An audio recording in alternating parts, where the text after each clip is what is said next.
آج کل یہ ایک تو ہمارے ہاں وہ جو سوشل میڈیا پہ کچھ لوگ جن کے بارے میں لگتا ہے کہ ان کو سب سے زیادہ پتہ ہے، وہ ہیں جو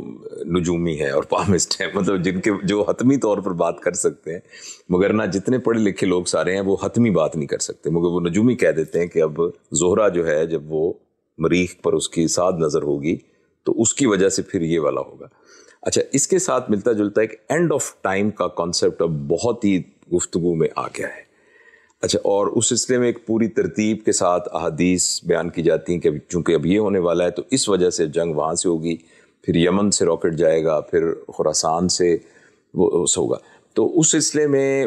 ذاتی طور پر میں تو بالکل مطمئن ہوں، اور اپنے دوستوں کو بھی کہتا ہوں کہ میرا تو مسئلہ یہ کہ اس وقت میں نے اللہ کے حکم اور نبی کے طریقے کو فالو کیا ہے کہ نہیں کیا،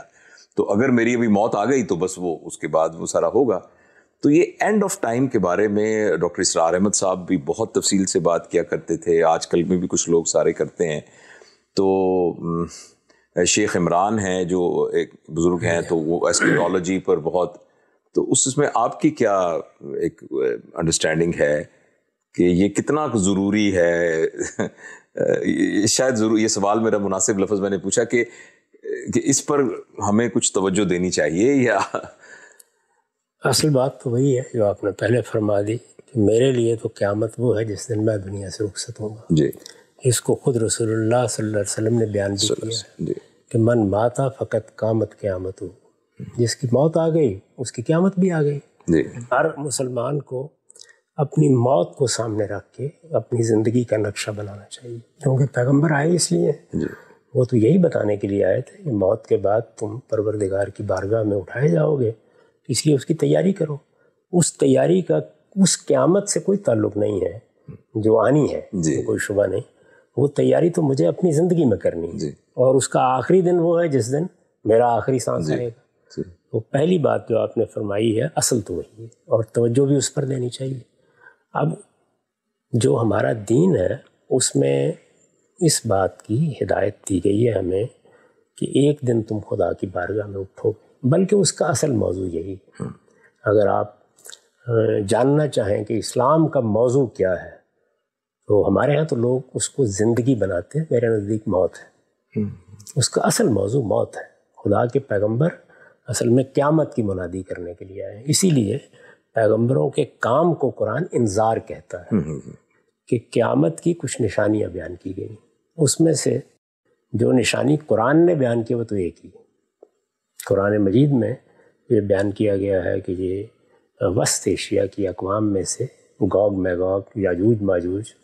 ان کا خروج شروع ہو جائے گا۔ تو یہ خروج جاری ہے، یعنی یہ تو آج سے 500 سال پہلے شروع ہو گیا تھا،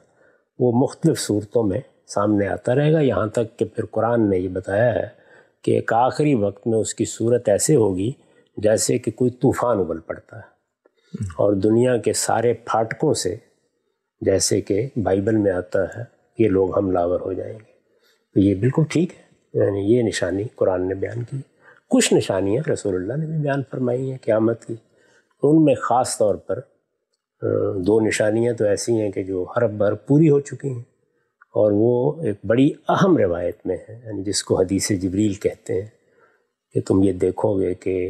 عرب کے ننگے پاؤں ننگے بدن پھرنے والے چرواہے عمارتوں کی بلندی میں ایک دوسرے سے مقابلہ کر رہے ہوں گے، یتطاولون فی البنیان، اور غلامی بحثیت ادارہ ختم ہو جائے گی۔ تو دونوں چیزیں ایک ہی وقت میں ہوئی ہیں، تو اس لحاظ سے آپ کہہ سکتے ہیں کہ قرب قیامت کی علامتیں نمایاں ہونی شروع ہو گئی ہیں۔ یہ جو جنگیں اور اس طرح کی بعض چیزیں لوگ بیان کرتے ہیں، ان کو ہمارے ہاں حدیث میں ملاحم سے تعبیر کیا جاتا ہے، اور بالعموم کتاب الفتن میں اس طرح کی روایتیں، یہ 80-90% بے معنی ہیں، سند کے لحاظ سے بھی اور اپنے مضمون کے لحاظ سے بھی، اور اس میں بہت زیادہ چیزیں لوگوں نے گھڑ کے شامل کرتی ہیں۔ قیامت کی جو نشانیاں بیان کی گئی ہیں وہ مسلم میں بیان ہوئی ہیں، اور وہ 10 نشانیاں ہیں۔ وہ بہرحال جس طرح میں نے عرض کیا کہ کچھ نمودار ہو گئی ہیں، کچھ نمودار ہو جائیں گی،